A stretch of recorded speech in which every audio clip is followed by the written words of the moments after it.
Évangile de Jean chapitre 5. Après cela, il y eut une fête des Juifs, et Jésus monta à Jérusalem. Or, à Jérusalem, près de la porte des brebis, se trouve une piscine, appelée en hébreu Bethesda, ayant 5 portiques. Sous ces portiques étaient couchés un grand nombre de malades, des aveugles, des boiteux, des paralytiques, qui attendaient le mouvement de l'eau, car un ange descendait de temps en temps dans la piscine et agitait l'eau. Et celui qui y entrait le premier, après que l'eau avait été agitée, était guéri, quelle que fût sa maladie. Là se trouvait un homme malade depuis 38 ans. Jésus, l'ayant vu coucher et sachant qu'il était déjà malade depuis longtemps, lui dit : « Veux-tu être guéri ? » Le malade lui répondit : « Seigneur, je n'ai personne pour me jeter dans la piscine quand l'eau est agitée, et pendant que j'y vais, un autre descend avant moi. » Jésus lui dit : « Lève-toi, prends ton lit et marche. » Aussitôt cet homme fut guéri. Il prit son lit et marcha. C'était un jour de sabbat.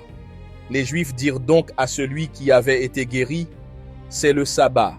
Il ne t'est pas permis d'emporter ton lit. » Il leur répondit : « Celui qui m'a guéri m'a dit : prends ton lit et marche. » Ils lui demandèrent : « Qui est l'homme qui t'a dit : prends ton lit et marche ?»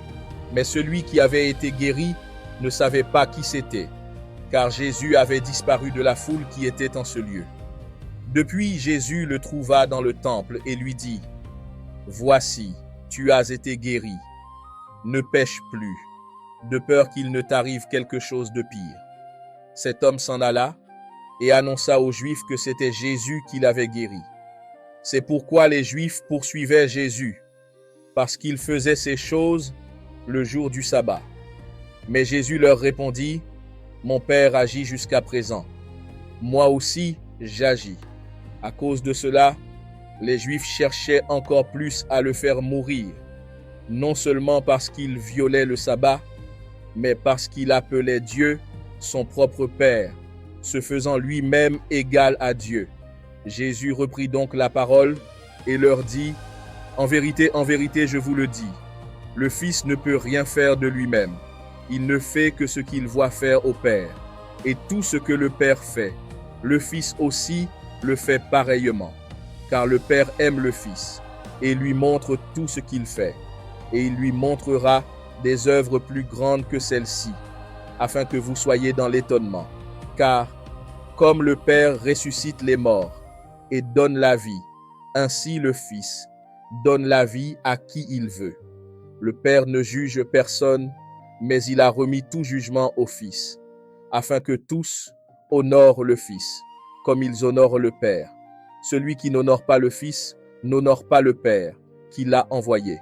En vérité, je vous le dis, celui qui écoute ma parole et qui croit à celui qui m'a envoyé a la vie éternelle et ne vient point en jugement, mais il est passé de la mort à la vie.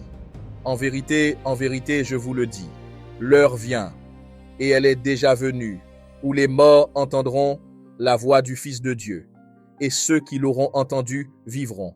Car, comme le Père a la vie en lui-même, ainsi il a donné au Fils d'avoir la vie en lui-même, et il lui a donné le pouvoir de juger, parce qu'il est le Fils de l'homme. Ne vous en étonnez pas, car l'heure vient où tous ceux qui sont dans les sépulcres entendront sa voix et en sortiront. Ceux qui auront fait le bien ressusciteront pour la vie, mais ceux qui auront fait le mal ressusciteront pour le jugement. Je ne puis rien faire de moi-même. Selon que j'entends, je juge. Et mon jugement est juste, parce que je ne cherche pas ma volonté, mais la volonté de celui qui m'a envoyé. Si c'est moi qui rends témoignage de moi-même, mon témoignage n'est pas vrai. Il y en a un autre qui rend témoignage de moi, et je sais que le témoignage qu'il rend de moi est vrai. Vous avez envoyé vers Jean, et il a rendu témoignage à la vérité. Pour moi, ce n'est pas d'un homme que je reçois le témoignage, mais je dis ceci, afin que vous soyez sauvés. Jean était la lampe qui brûle et qui luit, et vous avez voulu vous réjouir une heure à sa lumière. Moi, j'ai un témoignage plus grand que celui de Jean, car les œuvres que le Père m'a donné d'accomplir, ces œuvres même que je fais, témoignent de moi que c'est le Père qui m'a envoyé. Et le Père qui m'a envoyé a rendu lui-même témoignage de moi. Vous n'avez jamais entendu sa voix, vous n'avez point vu sa face, et sa parole ne demeure point en vous, parce que vous ne croyez pas à celui qui l'a envoyé. Vous sondez les Écritures, parce que vous pensez avoir en elles la vie éternelle. Ce sont elles qui rendent témoignage de moi. Et vous ne voulez pas venir à moi pour avoir la vie. Je ne tire pas ma gloire des hommes, mais je vous connais. Vous n'avez point en vous l'amour de Dieu. Je suis venu au nom de mon Père, et vous ne me recevez pas. Si un autre vient en son propre nom, vous le recevrez. Comment pouvez-vous croire, vous qui tirez votre gloire les uns des autres, et qui ne cherchez point la gloire qui vient de Dieu seul?